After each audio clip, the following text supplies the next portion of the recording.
A day in my life as a farmer diri sa bukid. For today's video dong. Adlaw dayrong Domingo unya sayo sa kabuntagon among apo nasuroy diri sa mansyon.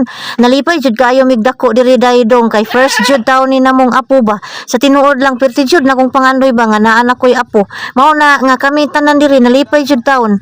Dugay naman jud unta ko nagplano nga moadto sa ila sa Kamugaw ba unya unsaon man nga diri pirmi man jud busy diri sa bukid. Mao nga sila nilang niari diri sa amoa. Unya nagsikay-sikay dayon mi diri para sa among pamahaw dong. Nagtula og isda akong usang dalaga kay mo duty pa man akong bana. Unya matik ra ni atong video diri nakapamahaw dayon mi wala lang ko naka-video ganiha kay gigutom naman mi. Unya pila may istorya nato diri kay padulong naman pud udto aw magdakop ta og bisayang manok para atong lutuon ba. Lat-an nato para naatay sudan sa paniudto. Simple ra kaayo ni atong lamas diri tanglad ra gud.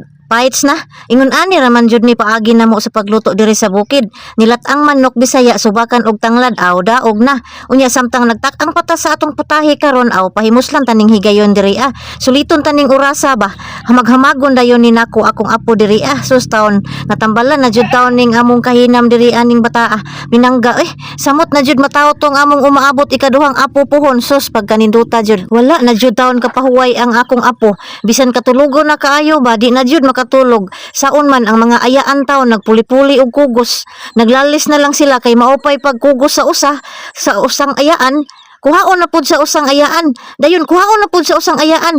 Taon nang luod na taon ang usang uyuan katong bunso na mo ba. Ni ana ra ba jud taon ang bunso nako nga tiyo na siya. Pagka hilumon jud sa among apo pagka ninduta di jud mahilak lagi. Lahi sa uban bata ba nga magsige rag hilak. Kini mo taon rag luukon. Kung kami mohagwa di jud mo sanong pero iyang papa mohagwa makigistorya man. Liwat kay ni sis iyang tatay gud. Nabot si Itay, doon nagkatawa. Unya wala pa jud ko matagbaw og hinamag ba. Sa gikaingon ko na gitagbaw lagi nako akong kagalingon aning apuha. First time para ba ni jud niyang nilaag diri sa amoa mao nga mura pud mighidlaw kaayo ba.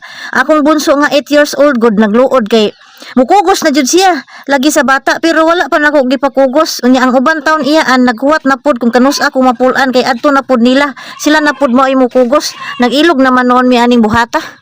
Unya kay naluto naman ni nga atong nilagang manok Bisaya matik na dayon ta diri mga una nagsukad na sila kay ako nagbanding pa ko sa akong apo diri pastilan di man jud ko mapulan aning apuha pagkaliwata ra ba jud sa iyang tatay pagka pinangga jud ning bataa hasta pud akong bana ba perting dakuwag ngisi sa iyang apo nga nagtan-aw ganihang buntag. Unya matik ra ni atong video diri mga una ta nilat ang manok Bisaya ba humana sila kauntanan ako na lang ang wala pa karon taod-taod manguli naman ni sila sa Kamugaw.